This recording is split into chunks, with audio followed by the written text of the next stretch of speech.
Okay, back to chapter 5 real quick. See if you can read that. Those problems there at the bottom.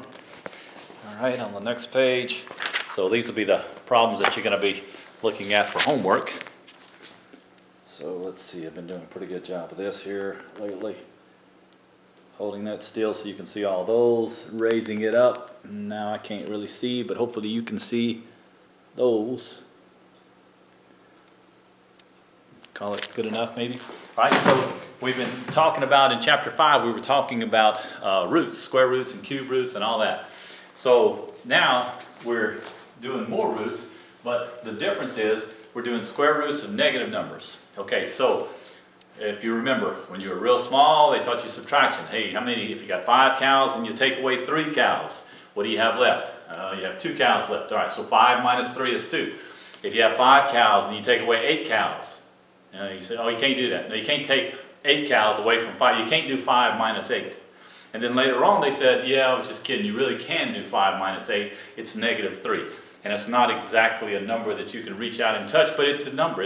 Negative numbers do have meanings. It means something to us if you're 3 feet below sea level, or if you're $3 in the hole, or whatever. You know, negative numbers do have a meaning. They do have certainly a purpose. And so now you've come to accept that, okay.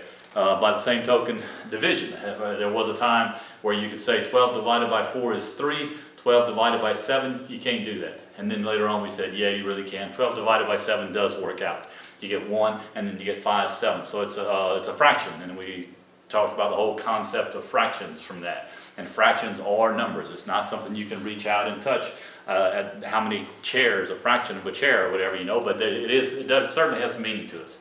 By the same token, there was a time where we said, you can't take the square root of negative 25, because square root means what times itself gives you this number.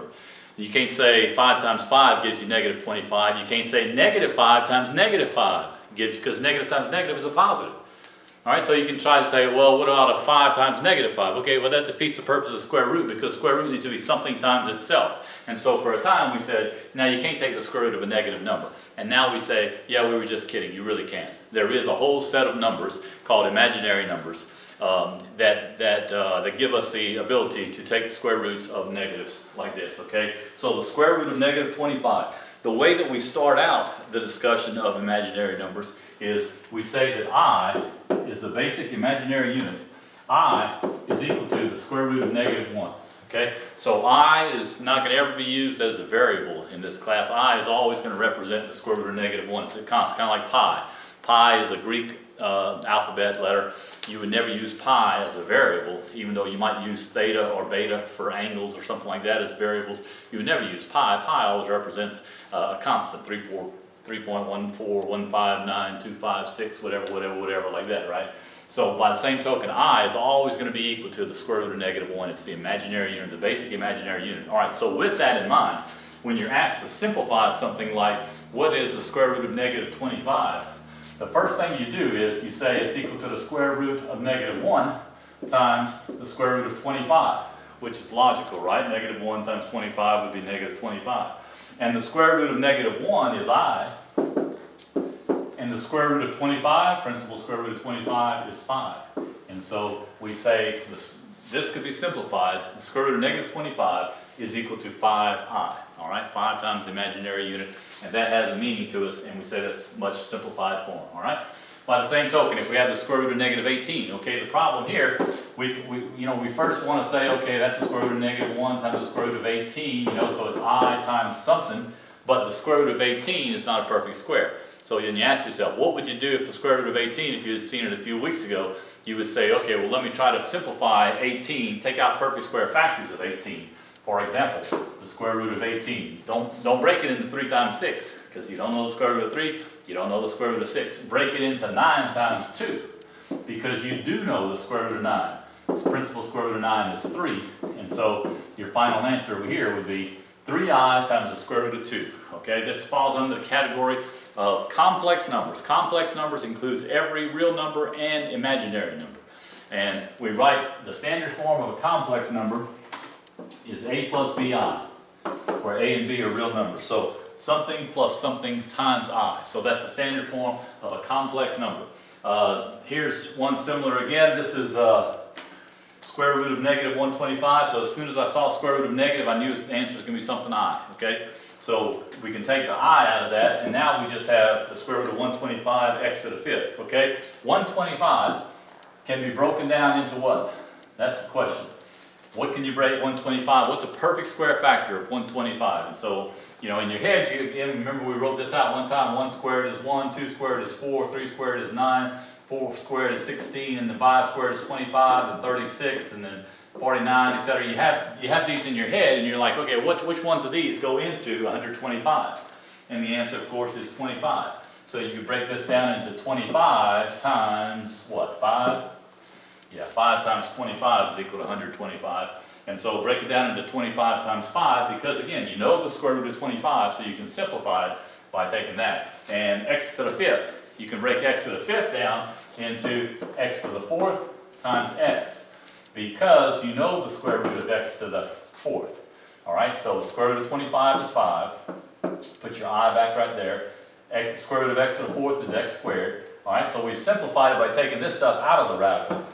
And there's nothing we can do about this. We don't know the square root of 5, we don't know the square root of x, and so we have to leave it like that. But that's certainly more simplified than this. Again, as soon as I saw the square root of a negative, I know my answer is going to be something I. Okay?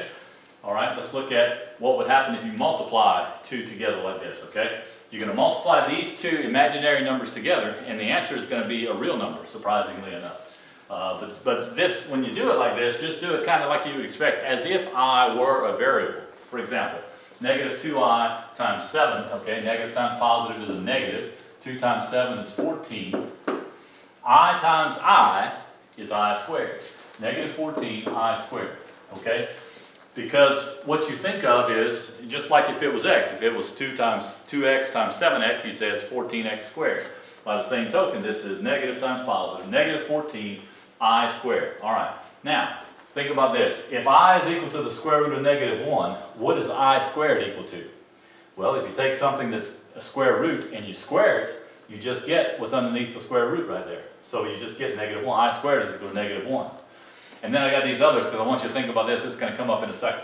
If you multiply this by another, like if you want it to be I cubed, multiply that by another I. Negative 1 times I is just negative I. Multiply by another I.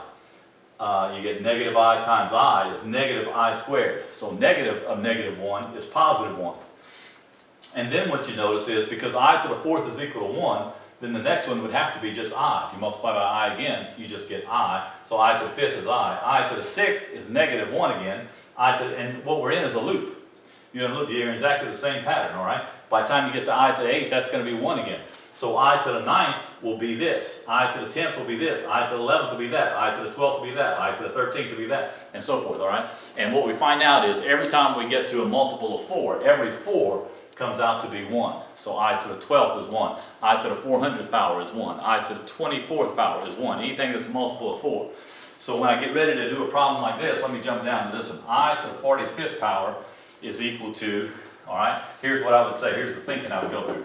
Since I to the 44th is equal to 1, then this is equal to I. Just multiply this by one more I, and I to the 45th power is equal to I. Okay, if that makes sense. Let me do another problem like this. Let's say I to the 63rd problem.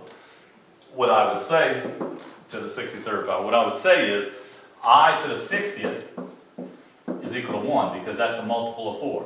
So I to the 61st is equal to I to the 62nd is equal to I squared, which is negative 1, and I to the 63rd would be negative 1 times I, or just negative I. All right, so if I had to do it like that. Good? Let's go back up here. Negative 2I times 7I is negative 14I squared. Because I squared is negative 1, then what we have is negative 14 times negative 1, which is 14. And so, as advertised, I multiplied two imaginary numbers together, and I came out with a real number. So there's crossover. There's no, you're not going into a different world when you deal with imaginary numbers, okay? Imaginary numbers never come up in my life. It never comes up when I'm trying to decide how much money to spend on gasoline. It never comes up if I'm trying to refinance my house or not. It doesn't come up when I'm trying to decide what football play to run. or it just never comes up. I never deal anything with imaginary numbers, but some people do. People who deal with electronics, electrical engineers, people like that deal with imaginary numbers pretty frequently, and so it is a branch of mathematics. I just want you to understand, even though we call them imaginary numbers, it is kind of a misnomer because they're not imaginary. They really do exist. All right, let me finish this one up, and then I'm going to take a break because what I found out was if I go too long, YouTube won't let me do a real long video, so I'm going to shorten this and then do another one for you. All right, so negative 10 times negative 15. They're both square roots, so they're both going to be I. So I'll take I times the square root of 10 times I times the square root of 15. And you notice when I first do this problem, I was breaking it down like the square root of negative 1 times the square root of 10. And now I just know the square root of negative 1 is I, so I'm just writing I. So I got I times that. So I times I is I squared. So hold that thought because you know what that's going to be. 10 times 15 is 150. Okay, so I squared is negative 1. Negative 1 times the square root of 150. So the square root of 150, once again, where's my list of perfect squares? Which of these numbers goes into 150? 25? Okay, so 25 does go into 150, so you can break this down into 25 times 6. Okay, because the square root of 25 is 5. 5 times negative 1 is negative 5 times the square root of 6. So once again, we had two imaginary numbers multiplied together. The result was a real number, negative 5 times the square root of 6. Okay, let me take a break, go on to the next video.